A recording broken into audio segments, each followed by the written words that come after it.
Seren had rehearsed exactly one sentence for this moment. "There has been a mistake, Your Majesty." Simple, clear, dignified. What actually came out of her mouth was, "I am not who you think I am, and I am so, so sorry about the letters." The Great Hall did not gasp. It did something worse. It went silent. The kind of silence that has weight. The kind that presses down on your shoulders and makes your knees want to buckle. 40 nobles, 12 advisors, 6 guards, and a boy carrying a tray of wine goblets all turned to stare at the woman standing at the foot of the king's dais in a borrowed dress with ink still faintly staining her fingertips. King Soren Kaleheart sat on his throne like he had been carved from the same dark stone that built it. His jaw was set. His gray eyes were fixed on her with an intensity that made her feel like a sentence being read very, very carefully. In his left hand, he held her letter. In his right, his own. The original, the one that was never meant for her. "You are not Lady Vela Ashbourne," he said. It was not a question. "No, Your Majesty," Seren managed. Her voice came out approximately 1 octave higher than usual. "I am a bookbinder. From Mirandale." Another silence, heavier than the last. "A bookbinder," he repeated, and she watched his thumb move across the edge of her letter, pressing into the paper like he could feel the words through his skin. She should explain. She should tell him how the courier had ridden into Mirandale 3 weeks ago with a sealed letter bearing the royal crest, addressed to the Lady of Ashbourne House, Mirren Road. How there was no Ashbourne House on Mirren Road. How there was only the bookbindery where Seren had lived since she was old enough to hold a needle and thread, and the courier had knocked on her door because it was the only door on Mirren Road with a woman behind it. She should tell him how she had opened the letter because it had been delivered to her, and how the words inside had stolen her breath. She had not known they were royal. The seal meant nothing to a girl who had never seen one before. She had read them because they were the loneliest words she had ever encountered. A man writing to a stranger about the weight of something he could not name, about nights that stretched too long and rooms that felt too large. She had done something reckless. She had written back. Not as Lady Vela Ashbourne, not as anyone. Just as herself, a bookbinder with ink under her nails and too many opinions about the way loneliness works. He had written again. She had written again. 3 letters each, spanning 3 weeks, each one longer and more honest than the last. His words grew rawer, hers grew braver. She told him about the way autumn smelled in Mirandale, about the satisfaction of a perfectly bound spine, about the hollow feeling of being surrounded by thousands of stories and never being the subject of any of them. He told her things she suspected he had never told anyone. And then the summons arrived. Not a letter this time, but an official decree with the king's seal and the words, "Lady Vela Ashbourne is commanded to present herself at court."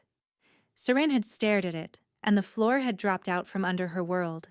She was not Vela Ashbourne. She had never been Vela Ashbourne, and the man she had been writing to was the Alpha King. She had considered running. She had considered burning the letters and pretending the last 3 weeks had not happened. But the summons was a royal command, and ignoring a royal command was treason, and Seren was not built for treason. She was built for binding books and making terrible decisions, apparently.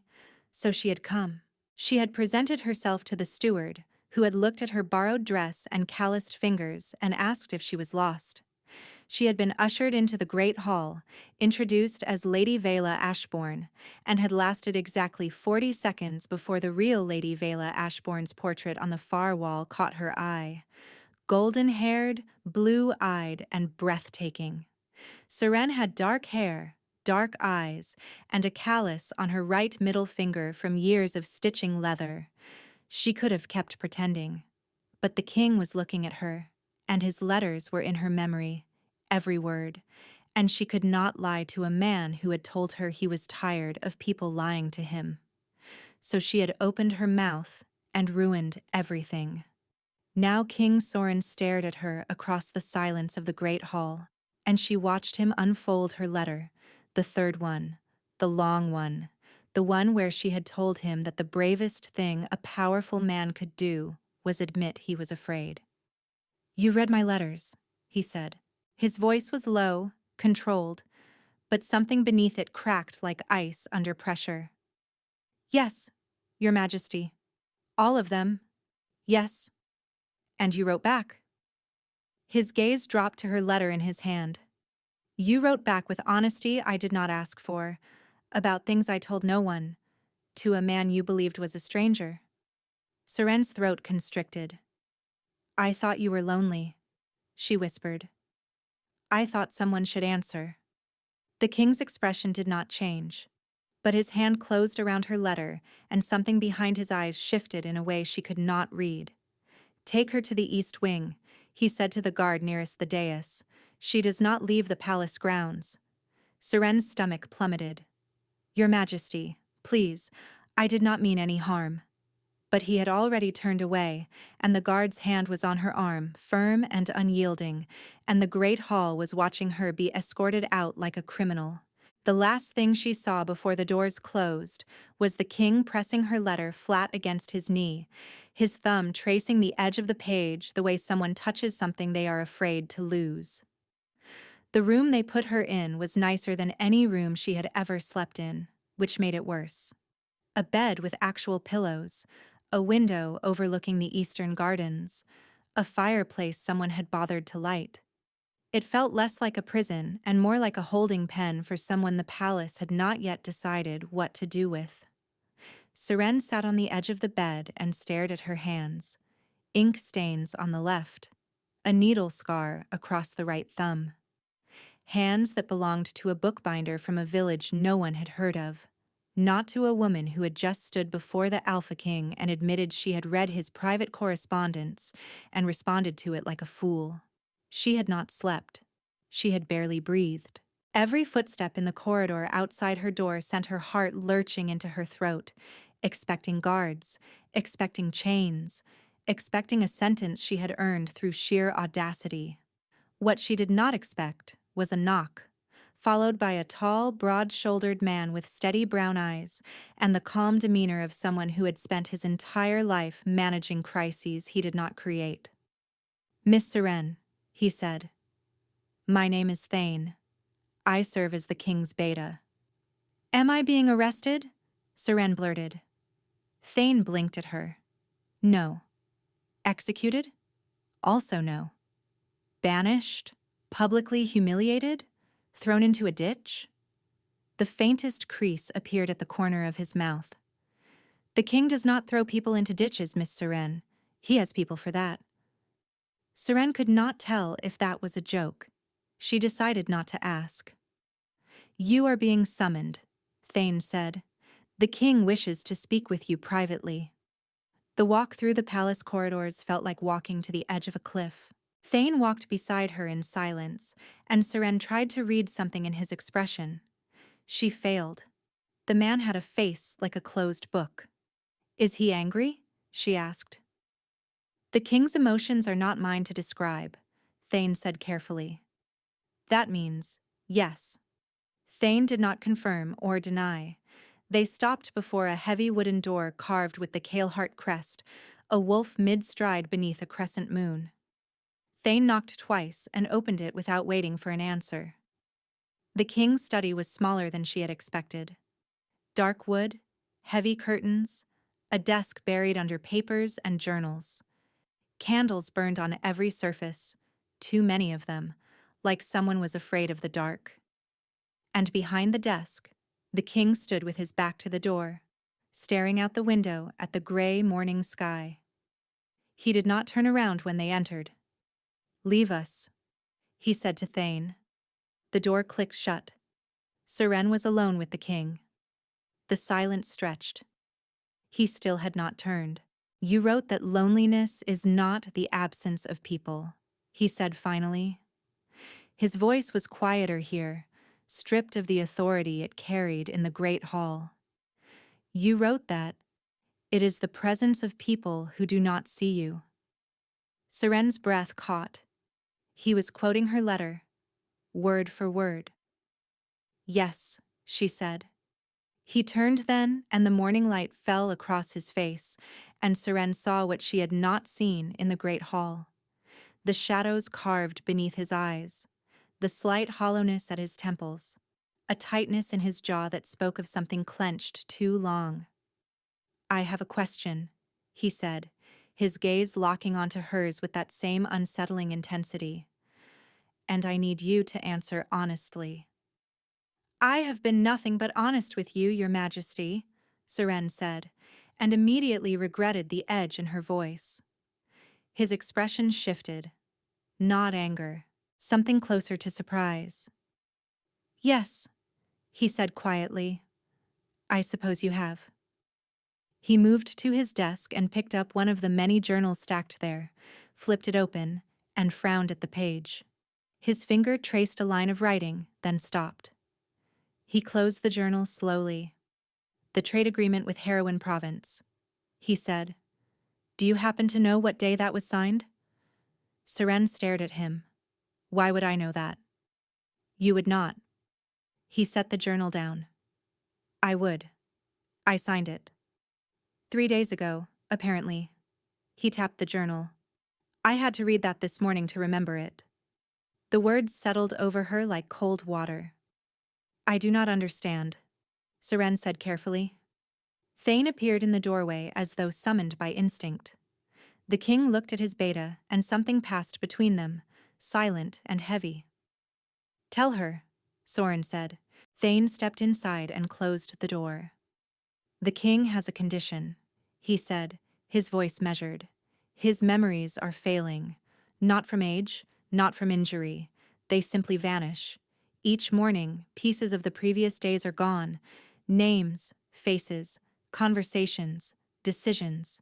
They dissolve like ink in water. Seren felt the floor tilt beneath her. How long? She whispered. 14 months, Thane replied. 14 months. 14 months of losing himself, one fragment at a time. Seren looked at the journals stacked across the desk, the shelves behind him lined with dozens more, and understood. He was writing everything down because his own mind could not be trusted to hold it. Why are you telling me this? She asked. Thane and the king exchanged another look. Then Soren reached into his desk drawer and withdrew a bundle of papers tied with cord. Her letters. All 3 of them. I remember these, he said. Every word, every sentence, every detail you shared about Autumn and Mirandale and the smell of binding glue and the way you described the feeling of being invisible. He set the letters on the desk between them. I forget the names of my own advisors. I forget treaties I negotiated. Yesterday, I forgot that my mother preferred lilacs. His voice did not waver, but something beneath it splintered. But I remember your letters like I read them this morning. The quiet that followed pressed against her eardrums like a held breath. Stay, Thane said. We need to understand why this is happening. Seren looked at the king, at the journals, at the letters, at the man who was losing himself and somehow holding on to her words like they were the last solid ground in a world that was dissolving beneath his feet. She did not have a choice. She knew that. But she also knew she would have stayed even if she did. The arrangement was simple. Seren was to remain in the palace as the king's personal scribe. She would attend his meetings, sit at the edge of his study while he worked, and read to him when documents required review. The official explanation given to the court was that she possessed a rare skill in archival transcription. The unofficial truth was that the king's beta wanted her within arm's reach of the king at all times to see if her presence continued to slow whatever was eating his memory alive. No one used the word curse. Not yet. But Seren thought it every time she watched Soren pause mid-sentence, his eyes going distant, his hand hovering over a page while he searched for a word that had been there a moment ago and was now simply gone. The first 3 days were brutal. He barely acknowledged her. She sat in a chair against the wall of his study and transcribed documents while he worked in silence. He never looked at her directly. He spoke to her only when necessary, his tone clipped and formal, as though she were a piece of furniture he had been forced to accommodate. She understood. She was a stranger who had stumbled into his most closely guarded secret. A nobody from a village no one could find on a map, sitting in his private study, watching him forget. On the fourth morning, it happened. 3 advisors had gathered in the study to discuss a border dispute with the Valthan territories. Seren sat in her usual chair, quill in hand, recording the conversation. The lead advisor, a sharp-jawed man named Counselor Oren, was explaining troop movements along the northern pass. The king listened, nodded, asked a precise question about supply routes, and then stopped. His mouth opened. No sound came out. Seren watched his eyes go blank for a fraction of a second, like a candle flickering in a draft. He had lost it. The thread of the conversation, the name of the pass, maybe both. Counselor Oren waited. The other advisors shifted uncomfortably. Without thinking, Seren leaned forward slightly and murmured, "Grey Hollow Pass, Your Majesty. 14 supply wagons diverted last week due to flooding on the eastern route." The words were barely audible, pitched only for him. Soren's gaze cut to her, sharp and startled, and for a moment their eyes locked. Then he turned back to Oren and continued the discussion as though nothing had happened. His voice was steady, his questions precise, his authority absolute. No one else noticed. But Seren's hands were shaking. After the advisors left, the king sat motionless behind his desk for a long time. Seren did not move either. She barely breathed. "Grey Hollow Pass," he said finally, not looking at her. "You remembered that." "I wrote it down yesterday when you approved the supply diversion," Seren said quietly. "I approved a supply diversion," he repeated, and the flatness in his voice made her chest ache because she could hear it. The gap where the memory should have been, the hollow space where knowledge had lived and been stolen. She wanted to say something comforting, something wise. What came out was, "You also approved a new stable roof and complained about the cost of nails for 11 minutes. I have detailed notes on the nail situation if you need them." Soren looked at her. For one terrible second she thought she had overstepped entirely. Then the corner of his mouth moved. Not a smile, not quite, but something adjacent to one, something that lived in the same territory. 11 minutes, he said. "I timed it," Seren confirmed. He held her gaze a moment longer than necessary, and something in the room shifted, subtle and unnamed. After that, a pattern formed. Seren stopped being a scribe who happened to be in the room and became something else, a bridge between the king and the parts of himself that kept disappearing. She anticipated his gaps, supplied missing names before the silence could stretch, guided him back with murmured phrases no one else could hear, and handed him her notes without being asked. They did not discuss it. He did not thank her. But on the 6th day, she arrived at the study to find a new quill on her desk. Not the standard issue quill the palace supplied to scribes. A proper one, goose feather, perfectly trimmed, the kind that cost more than she earned in a month back in Mirandale. "Thank you for the quill," she said that evening as she organized her transcription pages. The king did not look up from his journal. "What quill?" Seren bit back a smile and said nothing. The next morning, a pot of ink appeared beside the quill. The morning after that, a leather folio embossed with a small crescent moon. She stopped mentioning them. He stopped pretending he had not placed them there. On the 9th day, Seren arrived early and found the king already at his desk, his journal open in front of him, his pen unmoving. He was staring at a page near the front. The ink was older there, faded slightly, written in a hand that was shakier than his current one. He did not hear her enter. She saw the words on the page before she could look away. Mother's voice. "I am forgetting the sound." Lower than most. She hummed when she was thinking. What was the melody? Seren's throat closed. She backed toward the door, but her heel caught the edge of the rug, and the soft scrape made him look up. He closed the journal immediately, his face shuddering like a door slamming shut. "You are early," he said, his voice perfectly controlled. "I am sorry, Your Majesty." "There is nothing to apologize for." But his hand stayed pressed flat against the journal's cover, guarding it like a wound. That night, alone in her room, Seren pulled out the letters she had brought from Mirandale. She read them again by candlelight, and this time the loneliness in them hit differently, because now she knew what was behind it. He was not just isolated. He was disappearing. Every raw, honest word he had written to her was a man trying to pour himself onto paper before there was nothing left to pour. She pressed the letters to her chest and blinked hard against the sting in her eyes. The next morning, she found a single entry in his journal that he had left open on the desk, turned to a page near the back. She was not sure if he had left it deliberately or simply forgotten to close it. The entry read, "The bookbinder remembered the melody.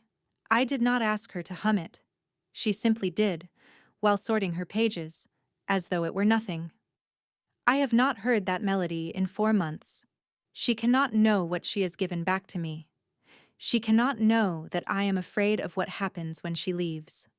Seren sat down slowly, her hands trembling, and stared at the words until they blurred. 2 weeks passed, and Seren discovered that proximity to the Alpha King was an education in contradictions. He was terrifying and meticulous, brutal in counsel and gentle with the stable hounds that followed him across the courtyard. He could silence a room with a look, and then lose the name of the man he had just silenced. He wrote with the discipline of a scholar and forgot what he had written by morning, and he was paying attention to her in ways she was only beginning to notice. It started small. A book appeared on her desk, a collection of folklore from the eastern provinces, with a slip of paper marking a story about a girl who bound the wind into a leather spine. She had mentioned that story once, in passing, during a conversation he should not have remembered. Then the fire in her quarters started being lit before she returned each evening. She had not mentioned being cold. She had simply rubbed her hands together once in his study. A reflex, nothing more. But the fires appeared anyway, and they were always perfectly stoked, and she stopped pretending she did not know who had ordered them.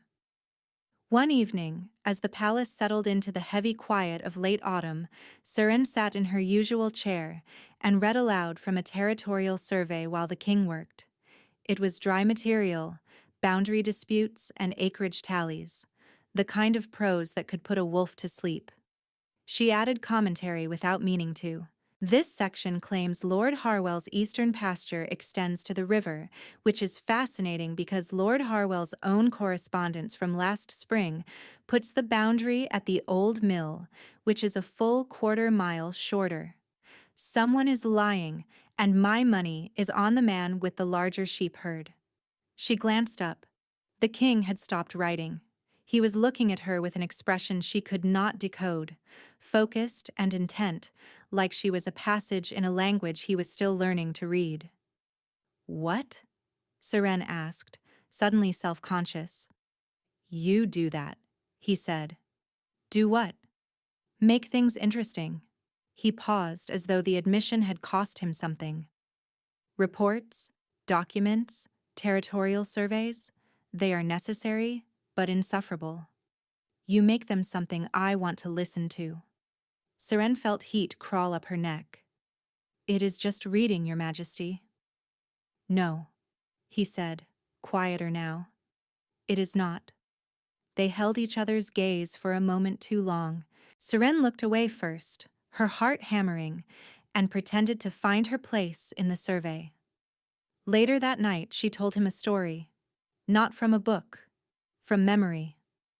A tale Odessa used to tell her as a child about a lighthouse keeper who fell in love with a storm and spent her whole life learning how to stand in the wind without being knocked down. She told it because the study was quiet and the fire was low, and he had that look again. The one he wore when the forgetting pressed too close, and the journals were not enough. She did not notice when he set down his pen. She did not notice when he leaned back in his chair, his shoulders loosening for the first time all day. She only noticed when she finished the story, and the silence that followed was not heavy, but warm. "The lighthouse keeper," Soren said the next morning when she arrived. "Did she ever learn?" Seren froze in the doorway. "Learn what?" "To stand in the wind." He remembered. Not just the story, but the question at its heart, the detail she had left unresolved on purpose. She stared at him, and something enormous and terrifying shifted in her chest. "I do not know," she said honestly. Odessa never finished the story. She said some stories do not end. They just keep happening. "I like that," he said, and the softness in his voice almost undid her. She went to Thane that afternoon. "The king remembered my story," Seren said without preamble. "Word for word, from last night. But he forgot Counselor Oren's name again this morning. Oren has served him for 6 years. How is that possible?" Thane studied her for a long moment. "We do not know, but it is getting worse. He is losing more each week. Faces now. Voices. Yesterday, he could not remember which door led to his mother's old chambers." Seren's stomach dropped. "If it follows its current course," Thane continued, "the king will lose the ability to recognize his own counsel within 3 months. Within 6 months, he may not remember his own name." The room tilted. Seren gripped the edge of the desk. "But you," Thane said, his gaze sharpening. "Everything connected to you, he holds. Your letters, your stories, your words, your face. We have tested it carefully. You are the only exception." Seren shook her head. "That does not make sense." "No," Thane agreed. "It does not. Which is why you are going to stay close to him, closer than before. Not just in his study. I want you present at his evening briefings, at his meals. Whatever you are doing to anchor his memory, we need more of it." "I am not doing anything," Seren protested. "I am just there." Thane gave her a long, measured look. "Then just be there more." That night, Seren could not sleep. She lay in her borrowed bed and thought about a man who could command armies and silence a hall full of nobles with a single word, but who could not hold on to the sound of his own mother's voice. And she thought about the impossible fact that he could hold on to hers. She was not special. She was a bookbinder from a village that did not appear on most maps. She had no magic, no bloodline, no gift. She had only ever had words, other people's words, copied and bound and preserved for someone else to read. But his words had changed something in her, and her words had changed something in him. At some point, sleep found her, and then the dream found her. She was standing in a vast gray space that stretched in every direction without walls or horizon. The air was cold and still and tasted like dust. Around her, rising from the ground like silent monuments, stood thousands of library shelves, stretching higher than she could see, packed with books and scrolls. But they were dissolving. As she watched, a book on the nearest shelf trembled, then its spine cracked, and its pages curled inward and turned to fine gray ash that drifted upward and disappeared. Another followed, then another. A slow, relentless cascade of disintegration, an entire library unmade one volume at a time. Seren walked forward, her bare feet making no sound. The silence pressed against her like a living thing. She found him at the center. Soren stood with his back to her, motionless, watching a shelf directly in front of him. The books on it were older than the others, their spines cracked and faded. As she watched, one of them began to tremble. He reached for it, and his hand passed through it like smoke. "You should not be here," he said without turning around. His voice was flat, exhausted. like a man who had watched this happen every night for 14 months and had stopped believing it could be stopped. Serene opened her mouth to answer, but the gray space lurched, the shelves groaned, and a sound like tearing paper ripped through the silence. She woke gasping, her sheets twisted around her legs, her heart slamming against her ribs. Morning light crept pale and thin through the curtains. She could still taste the dust on her tongue. She could still feel the cold, and she could still see him standing in that terrible, endless library, watching himself disappear one memory at a time, completely and utterly alone. 3 weeks in, and Seren had become fluent in the language of a man who was losing himself. She knew the signs now. The slight pause before he spoke, the way his hand would drift to his journal before answering a question, the barely perceptible tightening around his eyes when a name dissolved mid-thought. She knew the difference between a natural pause and a desperate search through empty shelves. She also knew things about him that had nothing to do with his condition. She knew he drank his tea without honey, even though he clearly preferred it sweet. She knew his handwriting changed when he was tired, the letters growing wider and looser. She knew the sound of his breathing when he was concentrating, slow and measured, and the sound of it when the forgetting crept close, shallow, and held in the chest like a man bracing for a blow. She was learning him the way she had once learned books, by the texture and the grain and the places where the binding showed strain. And he was learning her. You chew the end of your quill when you disagree with something but have decided not to say it, he observed one afternoon, without looking up from his correspondence. Seren pulled the quill from her mouth. I do not. You are doing it now. I was thinking. You were disagreeing. He glanced up, and the faintest trace of warmth flickered across his expression. With what? Seren hesitated. Councillor Oren's proposal to tax the river merchants. It will collapse the grain trade within 2 seasons. But it is not my place to say so. And yet, you just said so. You asked. I did. He held her gaze, and something in the silence between them felt different from the silences that had come before. Charged. Intentional. Like he was choosing to look at her, rather than simply forgetting to look away. Serene's wolf stirred. It was faint. Barely a flutter beneath her ribs, but it startled her so badly she knocked her inkwell sideways. Black ink bled across the desk like a wound. She scrambled to contain it, muttering apologies, pressing a cloth against the spreading stain. The king said nothing, but when their hands brushed as he passed her a dry cloth, the flutter became a pull, sharp and low in her chest, and Seren yanked her hand back like she had been burned. Her wolf had been quiet her entire life, dormant. Odessa had told her some wolves simply slept longer than others. Seren had accepted this the way she accepted most things about herself, as evidence that she was less than what she was supposed to be, but now something was waking up. And it was pulling toward him.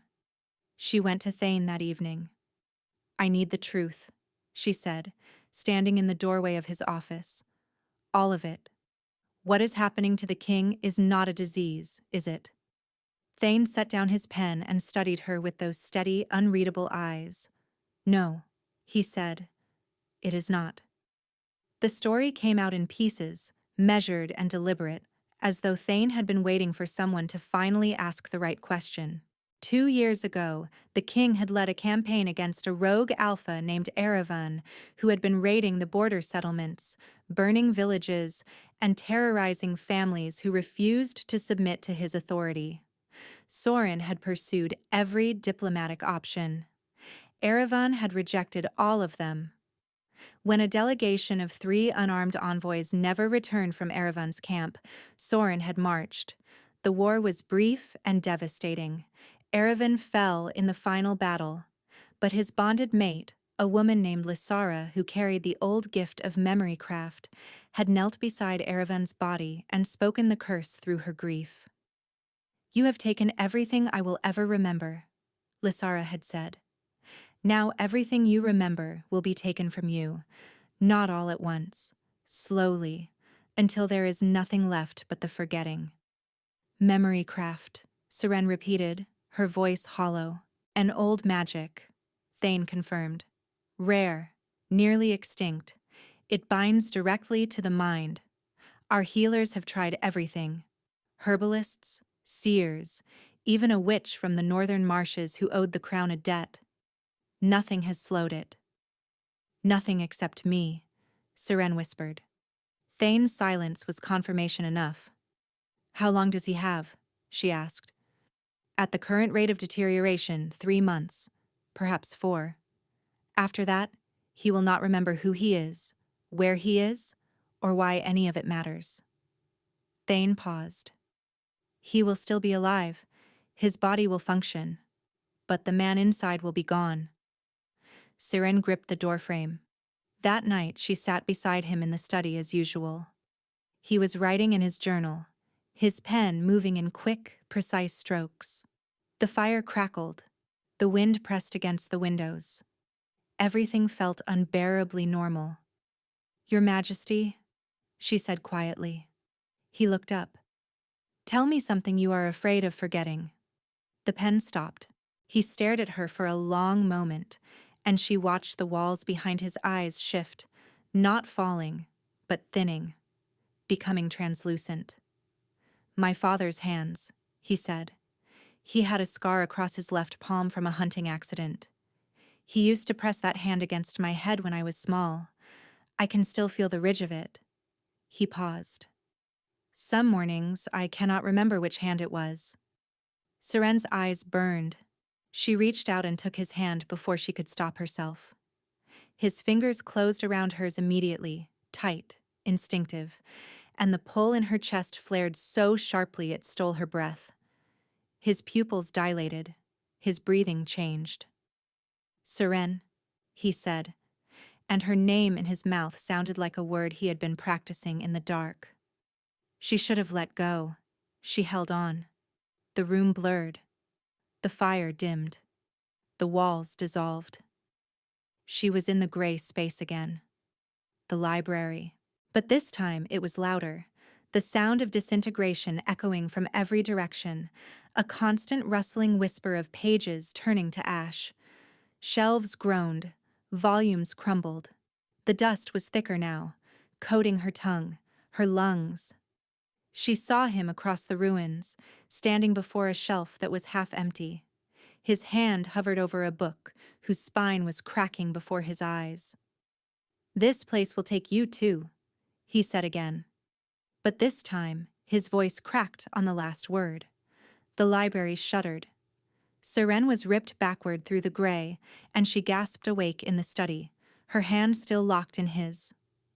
Soren was staring at her, his face white. You were there, he said. It was not a question. You saw it. Seren's heart hammered. How long has it been like that? He pulled his hand free slowly, and the loss of contact left a cold hollow in her chest that made her gasp. Every night, he said. Every single night for 14 months. By morning, everything had changed. Seren woke to pounding on her door. Thane stood in the corridor, his face drawn tighter than she had ever seen it. The king knows you entered the Fade, he said. He is requesting your presence. Immediately. Requesting, Seren noticed, not summoning. The distinction should have been comforting. It was not. She found Soren standing by the window of his study, his back to the door, his shoulders rigid beneath his shirt. He did not turn when she entered. The journals on his desk were closed. The quill she had come to think of as hers had been removed. How many times? He asked, his voice stripped of everything except control. Twice, Seren said. Last night and once before, 3 weeks ago. 3 weeks. He turned, and the expression on his face was worse than anger. It was fear. Raw and undisguised, the kind of fear that only surfaces when something precious is threatened. You have been entering that place for 3 weeks, and you said nothing. I did not understand what it was. It does not matter what it is. His voice rose, then caught, and he pressed his hand against his mouth like he was physically holding the words back. When he spoke again, it was quieter, but no less devastating. What matters is that it is mine, my curse, my prison. And you walked into it like it was a room with an open door. I did not choose to go there, Seren said, her voice shaking.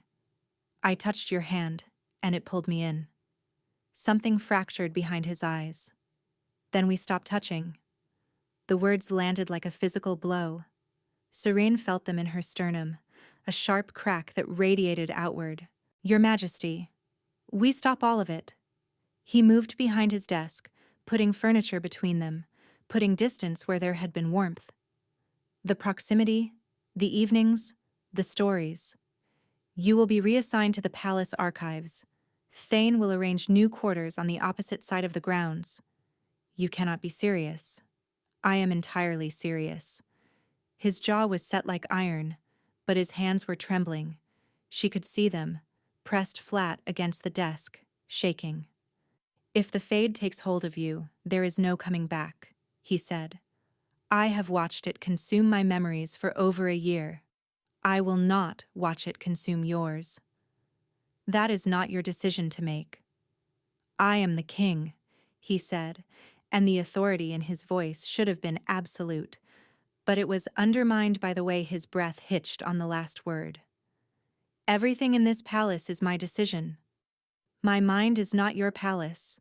Seren shot back, and she saw the words hit him, saw him flinch like she had struck him across the jaw. The quiet between them was unbearable.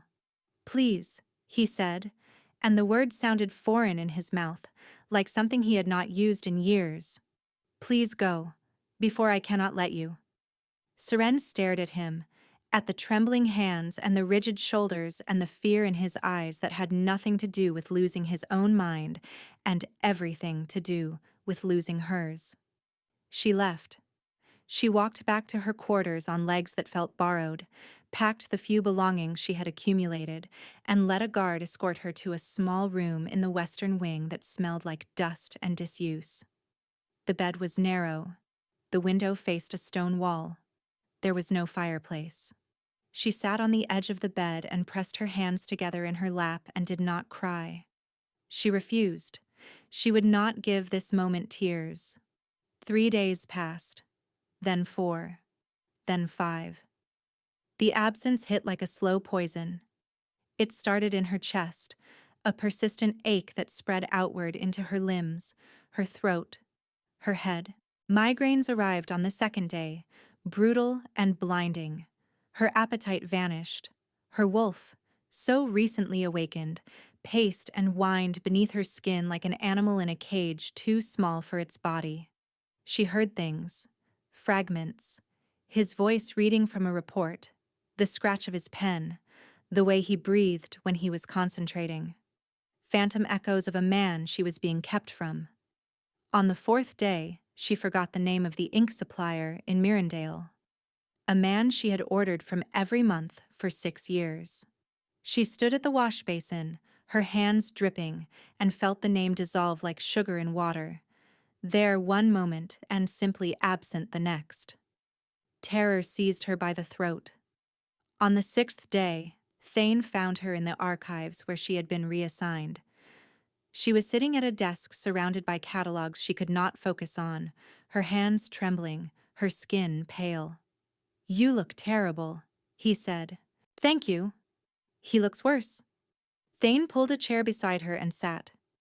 He has lost 9 days of memory since you were removed from his presence. 9 days in less than a week. Before, with you near him, the loss had slowed to fragments. Now entire blocks are disappearing overnight. Seren closed her eyes. Is he sleeping? He is not. The fade takes him the moment he closes his eyes, and without you there, nothing pulls him out. He woke this morning and did not recognize Counselor Hale. He has known Hale for 12 years. And he still will not let me come back? He would sooner lose himself entirely than risk harming you, Thane said quietly. That should tell you everything you need to know about how he feels. It did.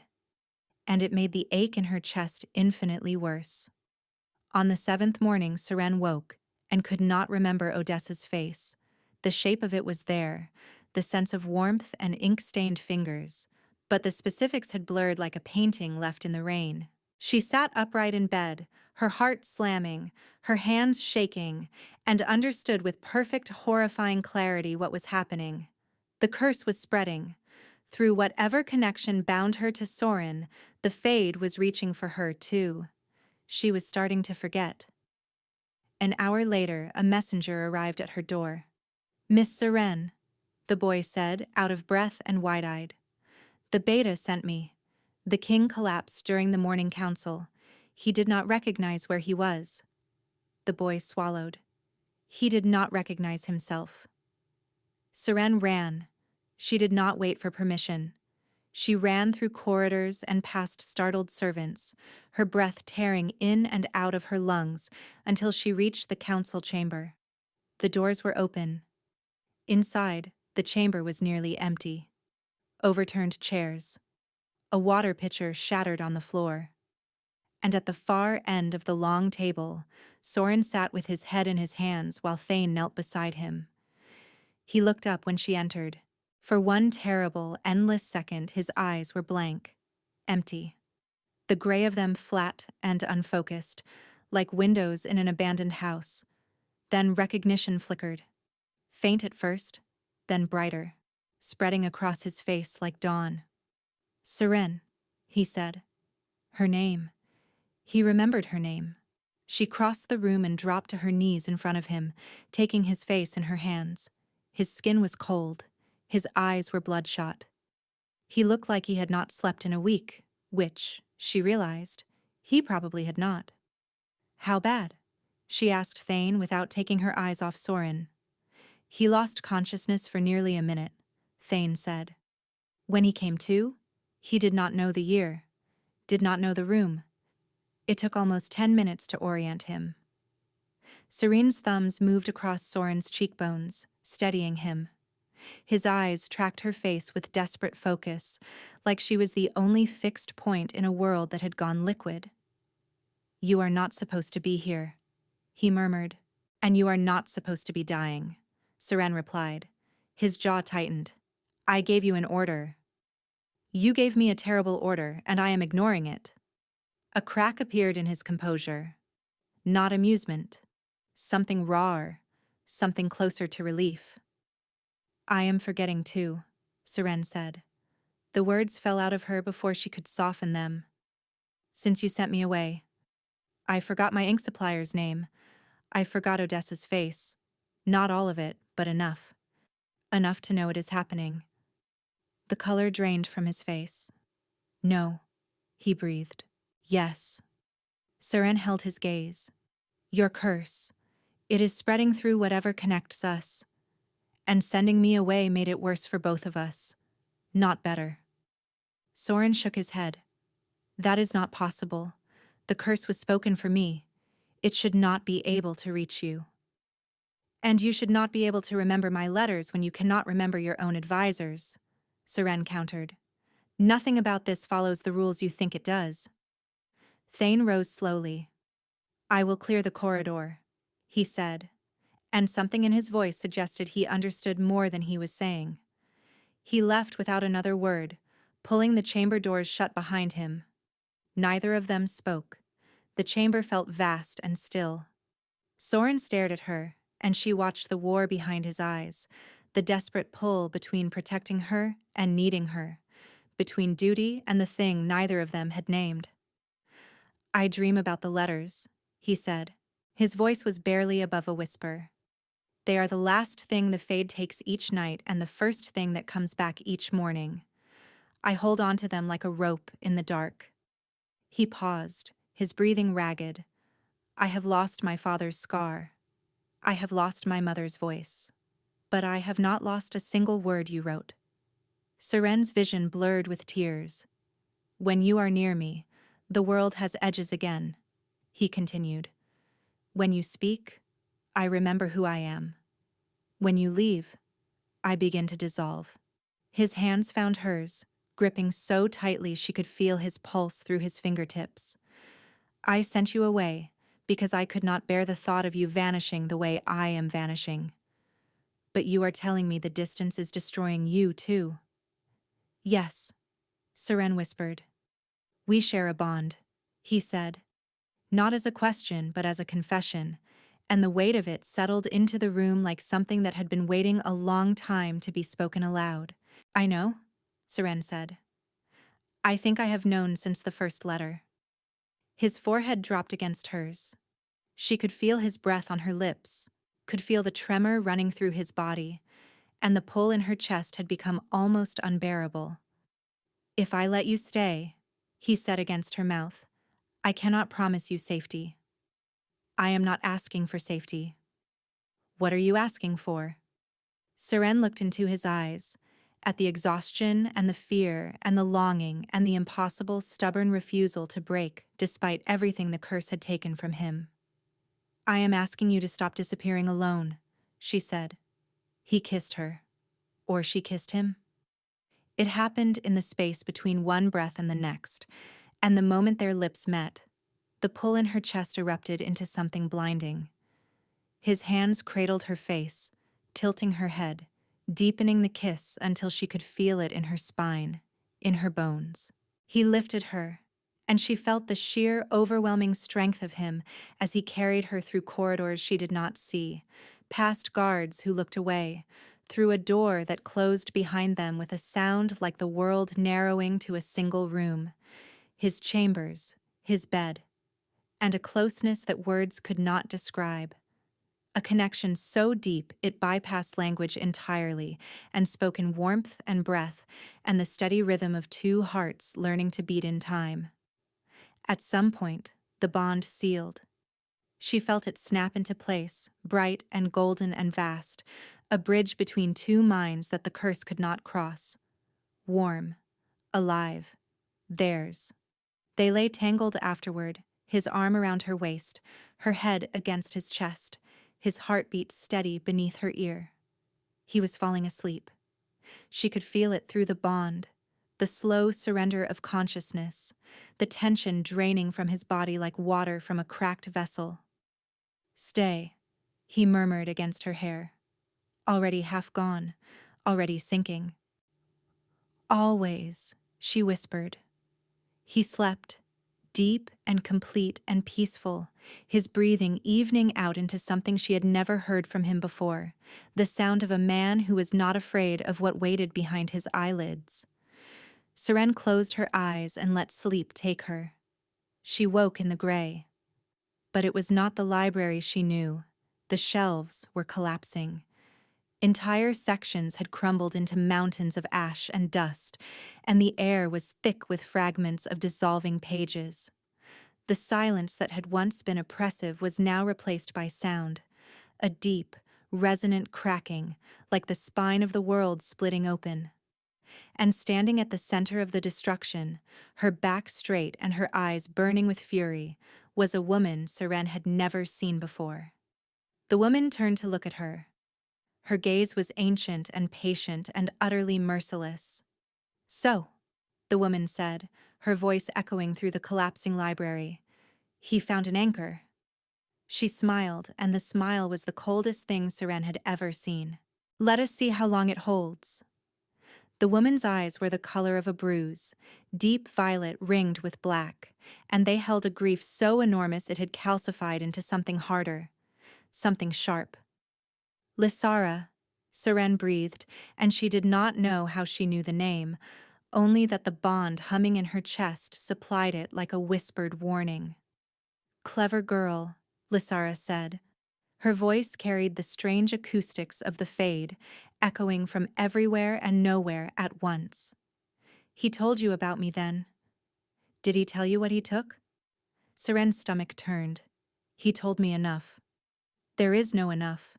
There is only everything, and that is what I will take from him. Every memory, every name, every face he has ever loved, until he is as empty as I am. The library groaned around them. Another shelf collapsed, sending a cascade of ash spiraling upward. Seren flinched but held her ground. Where is he? she demanded. Lysara tilted her head, and her gaze drifted past Seren to somewhere deeper in the ruin.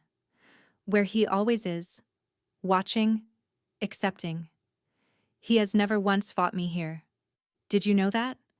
Not once in 14 months. Seren turned and ran. She found him 3 rows deep in the collapsing stacks, standing before a shelf that was nearly bare. Only a handful of books remained, their spines cracked and trembling. He was watching them with the expression of a man attending a funeral he had known was coming. Soren, she gasped, reaching for him. He looked at her, and the bond between them pulsed with something that nearly drove her to her knees. Guilt. Vast, corrosive, bone-deep guilt that had been eating him alive long before Lysara's curse gave it teeth. "You should not have come back here," he said. His voice was hollow. "Stop saying that to me." "She is right." He nodded toward the darkness where Lysara waited. "I took everything from her. Her mate, her future, her reason to exist. This is what I owe." "You owe a debt," Seren said, gripping his arm. "But not this one." Through the bond she felt it, the full architecture of his guilt laid bare. Not just Erevan, the soldiers who died under his command, the villages that burned before he arrived. Every failure, every loss, every moment where he had been king and king had not been enough. The curse had taken these memories and weaponized them, whispering that a better man would have found another way. And Soren believed it. He did not fight the Fade because he believed he deserved it. "Shh. She lost her mate," Soren said, his voice cracking. "I gave the order. I ended him myself. Erevan would not yield, and I took his life, and she watched. I took a bond like ours and severed it. How do I forgive myself for that?" Lysara appeared at the end of the row, her presence darkening the air around her. "You do not," she said. "That is the point." Seren looked at the woman, at the grief that had become rage, that had become a curse, and she felt something unexpected. Not anger, recognition. "You think he deserves to lose everything because he took everything from you," Seren said to Lysara. "And he agrees with you. That is why the curse holds. Not because your magic is strong, but because he will not let it go." Lysara's expression flickered. Just for a moment. Seren turned back to Soren. "I know what it feels like to believe you deserve to be forgotten," she said, and her voice was steady even though her heart was breaking. "I was left on a doorstep before I could walk. No name, no note, no reason. Just a baby someone decided was not worth keeping." Soren's eyes found hers, and the guilt in the bond shifted, making room for something else. Attention, focus, her. "I spent my whole life believing they were right," Seren continued. "That if I had been worth remembering, someone would have remembered me. I made myself small. I lived inside other people's stories because I did not believe I deserved one of my own." Her voice broke, but she did not stop. "But that is not how it works. Being left was not evidence of what I deserved. It was evidence of what they could not give. And what happened in that war, that was not evidence of who you are. It was evidence of what war does. You did not want Erevan to fall. You begged him to surrender. And when there was no path left, you did the terrible thing that needed to be done so that innocent people could survive." She took his face in her hands and made him look at her. "You are allowed to carry the grief. You are allowed to honor the dead. But you are not allowed to let it consume you, because the people you saved are still alive, and they need their king, and I need you, and I refuse to watch you disappear into a debt you have already paid." The Fade trembled. Lysara stepped forward, her violet eyes blazing. "He took my mate from me." Seren looked at her, tears streaming down her face. "And I am sorry. I am so sorry for what you lost. But keeping him here will not bring Erevan back. It will only make sure 2 people are destroyed instead of 1. You are not punishing him anymore. You are punishing yourself, trapping yourself in this place right alongside him, reliving the worst moment of your life every single night. Lysara's face contorted. You do not know what it is like. To lose the person who makes the world make sense? Seren whispered. I almost do. I am standing here watching it happen. The stillness that followed was absolute. Lysara looked at Soren. He looked back at her, and for the first time, instead of guilt, Seren felt something else move through the bond. Compassion. A sorrow that was not about himself but about the woman who had lost everything and built a prison from the wreckage. I am sorry, Soren said. Not the hollow apology of a man accepting punishment. The real, wrecked, human apology of a man who understood loss because he was living it. I am sorry, I could not find another way. Lysara's hands clenched at her sides. Her jaw trembled. Let him go, Seren said gently. Let yourself go. For a long, suspended moment, nothing moved. Then Lysara closed her eyes. A sound escaped her, not a word, not a scream, but something older than language, a grief finally allowed to be grief instead of vengeance. The library shuddered, the crumbling stopped. And then, slowly, impossibly, a book on the nearest shelf began to rebuild itself. Pages reformed from ash, drifting upward and settling back into place. Then another. Then another. Lysara opened her eyes. They were clear for the first time, the violet bright and washed clean. She looked at Soren one last time, then turned and walked into the gray, and the fade absorbed her gently, like arms opening to welcome someone home. The library rebuilt itself around them, shelf by shelf, book by book.